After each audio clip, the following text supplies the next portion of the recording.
We had to trade in the snow boots today for some rain boots here in the Grand Valley because temperatures managed to stay just above the freezing mark this morning. So we saw all rain through the overnight hours, and early on this morning that continues for us. Strongest of the storm over northern Grand Junction, right over I-70, unfortunately. So again, not a great time to be traveling on the interstate. We have this little cold pocket of air that develops near the ground on these clear and calm nights. Last December, the Colorado Water Conservation Board released the first draft of the Colorado Water Plan, a comprehensive look at how the state can maintain a healthy economy and environment amidst dramatic population growth. We'll be staying put in the low 80s as we head towards this evening. So a fairly warm day. Definitely bring out the sunscreen and the water if you plan on heading out to Simplicio Field later on this afternoon. It felt so much warmer at the beginning of this month, and wow. Since then.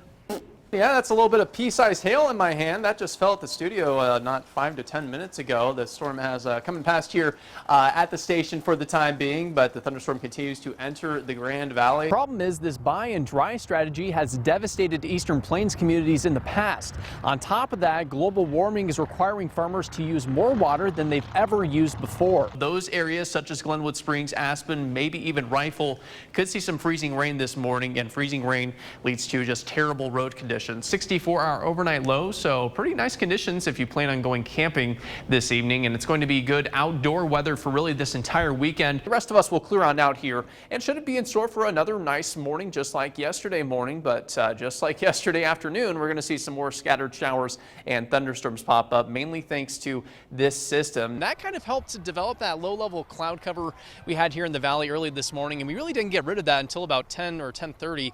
So since then, it's been really nice outside. Last year at this time, we were talking about the CMU Mavericks getting ready for their second ever Division II College World Series. This year, that's not the case, but that's not to take away from another amazing season, especially considering how much talent the Mavericks lost from the 2014 team.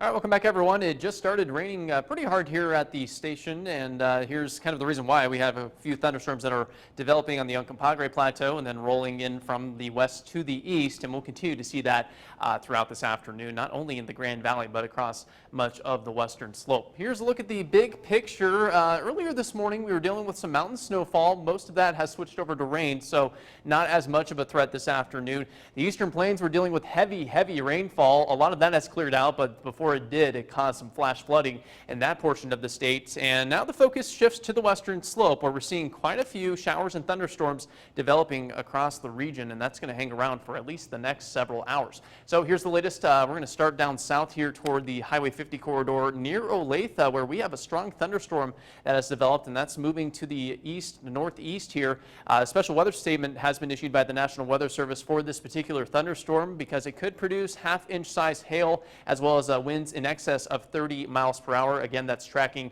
right toward Olathe right now, so I wouldn't be surprised if it's raining pretty heavily in Olathe for the time being. Some moderate rain showers also in Montrose, and some moderate rain showers approaching Delta, so not a great time to drive on Highway 50 no matter which way you slice it. Further to the north here, we have our fair share of thunderstorms developing as well. It looks like the strongest one here is just to the south of I-70.